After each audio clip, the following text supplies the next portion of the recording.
सभी को मेरा प्रणाम। आज के पाठ में हम जो अभी का वर्तमान काल चल रहा है, यानी अभी सावन मास का अधिक मास चल रहा है, इसके बारे में चर्चा करेंगे और ये जानने का प्रयास हम करते हैं, क्योंकि इस चैनल में अधिक मास के बारे में चर्चा नहीं हुई है। हल्का फुल्का कहीं पे इसकी व्याख्या की गई होगी, लेकिन पूर्ण रूप से व्याख्या की नहीं गई है। साथ ही साथ कुछ लोगों ने बोला कि अधिक मास के बारे में थोड़ा सा बताएं, तो वो मैं बताऊंगा।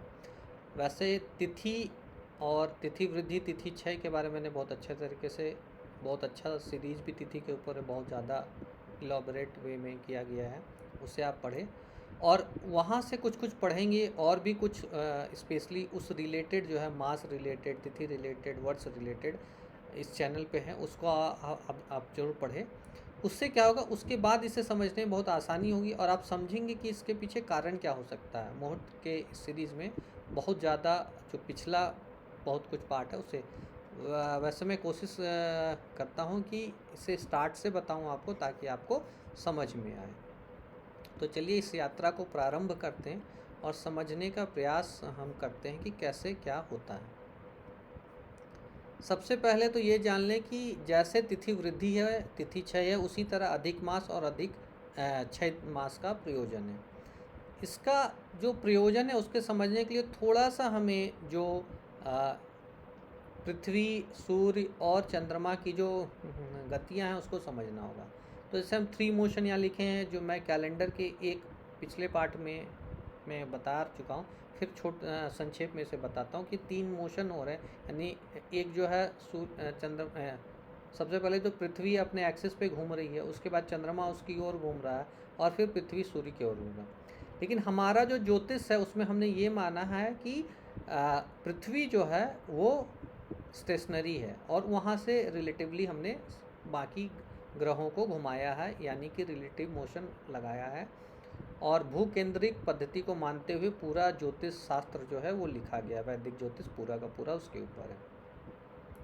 तो हम लोग ये समझते हैं। अब तिथि का जो निर्णय होता है, जब आप देखेंगे तो वो सूर्य और चंद्रमा की गति पे वो होता क्या है कि चंद्रमा की जो भोगांश है और चंद्रमा के भोगांश से सूर्य के भोगांश को माइनस करते हैं, 12 से डिवाइड करते हैं कि 12 डिग्री का एक तिथि होता है, तो वो निकल जाता है कि कौन सा तिथि होगा, जो भी अंक आएगा वो तिथि हो जाता है।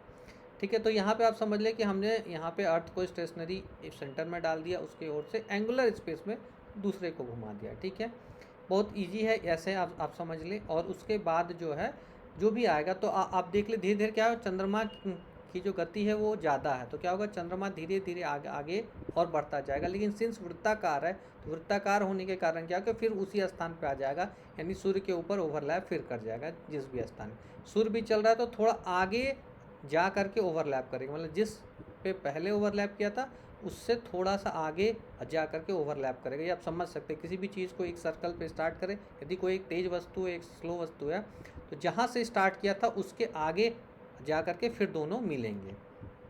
तो इस पिक्चर से आप समझ सकते हैं कि दोबारा जो है जिस स्थान में वो मिले थे उसके आगे जाके वो अगली बार जब मिलेंगे तो अगले। तो बस इतना ही है। अब क्या हो रहा है कि जो दिन, मास और वर्ष का जो निर्णय है वो मैं बता चुका हूँ कि आप देखेंगे दिन हमने एक ही माना कि तिथि में 4-5 तरह की तिथियाँ नहीं है, लेकिन मास जो है वो 4 प्रकार के हैं। चारों का अलग अलग प्रयोजन है, चारों को मैंने बहुत अच्छे ढंग से बताया है। एक सूर्य मास है, एक चंद्र मास है, एक सावन मास है और एक जो है नक्षत्र मास है। ठीक है, उसी तरह जो है वर्ष जो है 5 तरह के होंगे। जब इन चारों को मल्टीप्लाई हम करते हैं तो ये 4 वर्ष हो गए। साथ ही साथ बृहस्पति वर्ष या फिर गुरु वर्ष बोलते हैं, क्योंकि गुरु की जो एक राशि में, मतलब एक राशि से दूसरे राशि में जो वो गोचर करता है वो एक वर्ष का करता है। तो इस तरह 5 तरह के वर्ष होते हैं, 5 वर्ष नहीं, 5 तरह के वर्ष होंगे हमें। तो इन सब को ले करके ये प्रॉब्लम या ये आता है उसका एडजस्टमेंट। तो सबसे पहले क्या है कि ये तीनों को हम समझ लेंगे, तीनों रोटेशन अलग अलग रिवॉल्यूशन रोटेशन के कारण ये होता है। तो आप समझ ले, जब मैंने पिछले, आप देखेंगे यहाँ अंकों पे ज़्यादा ना जाए क्योंकि कैलकुलेशन बहुत लोगों को समझ में नहीं आएगा। तो यहाँ क्या है, जब सूर्य जो है, जब चंद्रमा और सूर्य का मोशन हो रहा है तो चंद्रमा जो है करीबन 27 साढ़े 27 दिन में एक रेवोल्यूशन कर लेता है। लेकिन सूर्य को भी कुछ दिन लगेगा, मतलब उतना आगे चलने, तो पूरा जब चलेगा तो उस 27 दिन में करीबन 27 अंश जो है वो भोगेगा। तो क्या होगा कि ये करीबन जो है 29 दिन में एक साइकिल जो बोला जाएगा वो करीबन 29.5 दिन में कंप्लीट करता है। जब इसको 12 से गुना करेंगे तो 354 दिन, यानी ये जो पूरा मिलेगा हमें 354 दिन का एक जो है चंद्र वर्ष आएगा। और सूर्य वर्ष जो है वो जो है पूरा करीबन 365 दिन का एक सूर्य वर्ष होता है। तो देख ली यहाँ पे अंतर हो गया, ठीक है। यानी कि हम वर्ष हम मान रहे हैं, यदि सूर्य वर्ष को चंद्रमास से जब ले रहे हैं तो वहाँ पे एडजस्टमेंट करने की आवश्यकता है। तो इसी एडजस्टमेंट के लिए अधिक मास और जो है 6 मास का प्रयोग होता है। अधिक मास का प्रयोग जब 11 दिन आप करीबन देख रहे हैं, तो जब 3 से गुना करेंगे तो 33 आएगा, तो करीबन 2.25 साल में ये अधिक मास आ जाएगा। और 6 मास जो है करीबन, सिंस ये जब एक मास आप जोड़ेंगे तो धीरे करके ये भी ज़्यादा हो जाएगा, तो वो करीबन 141 साल में वो करीबन एक 6 मास भी आएगा, जिसमें कि एक मास हट जाएगा। ठीक है, बस इतना समझे, ज़्यादा मतलब दिमाग लगाना नहीं है, सिर्फ क्यों हो रहा है उसके पीछे जाए और उसका प्रयोजन क्या है। तो देखिए सबसे पहले जो है ना कि हमारे जो सीजन से ऋतु, तो एक पाठ ऋतु पे भी है, वहाँ एक श्लोक जो फिर मैं बताऊंगा, आदित्य हृदय स्तोत्र में एक लाइन है कि ऋतुकर्ता प्रभाकरा, जो रामायण का ही एक श्लोक है। तो ऋतुकर्ता प्रभाकरा यानी ऋतु के जो कारक हैं वो प्रभाकर यानी सूर्य, यानी सूर्य मास के अकॉर्डिंग ही हमारा ऋतु का निर्माण होता है। तो हमने क्या किया, जो चंद्रमास एक्चुअली चंद्र और सूर्य मास बोला जाए यदि एक्चुअल आप देखेंगे तो उसमें क्या होगा कि वहाँ पे सिंस चंद्रमास और ऋतुओं में समानता रहा, जैसे हम जब पूस की रात, जो एक बहुत ही फेमस जो है रचना है, तो उसको पूस की रात ना रहेगी, यानी पूस हमेशा ठंड का महीना माना जाएगा। तो क्या होगा, यदि वो एडजस्टमेंट करते नहीं हैं तो क्या होगा कि धीरे धीरे क्या होगा, पूस 11 दिन पीछे होते जाएगा, पीछे होते क्या होगा कि वो एक दिन मतलब बहुत ही कम ही दिनों में, मतलब बहुत ही कम वर्षों में, 5-10 वर्षों में, मतलब 6 वर्षों में क्या होगा कि वो आ जाएगा मई के महीनों में आ जाएगा। तो सिर्फ इसी कारण से, मेजरली सिर्फ यही कारण है कि हमारे फेस्टिवल, हमारे सीजन्स जो हैं वो अप्रोप्रिएट समय पे आए, इसीलिए वो एडजस्टमेंट किया जाता है। और सिंस ये दो अलग अलग गणनाएँ हैं, दोनों को एक लेवल पे लाया गया है, इसीलिए अधिक मास होता है। इसको आप बहुत ही अच्छे तरीके से समझ लें, और कुछ नहीं, ज़्यादा कैलकुलेशन करना चाहते हैं तो वो भी गणित पूरा पद्धति आप समझ जाएंगे। दूसरा सबसे मेजर इवेंट क्या होता है, ये कब होता है, ये देखिएगा उस जो अधिक मास होता है तो बीच में, जैसे अभी देखिए 15 दिन सावन पूरा, मतलब जो नॉर्मल सावन वो रहा, फिर 15 दिन जो लास्ट यानी कृष्ण पक्ष और शुक्ल पक्ष अलग अलग रहा। ये भी थोड़ा सा मतलब आपको विवादित, लेकिन विवाद नहीं है। हाँ, कुछ जगह पूर्णिमांत मानते हैं, कुछ जगह अमांत मानते हैं। तो जहाँ अमांत मानेंगे वहाँ अमावस्या से महीनों का अंत होगा, और जहाँ पूर्णिमांत मानेंगे वहाँ पूर्णिमा से अंत होगा।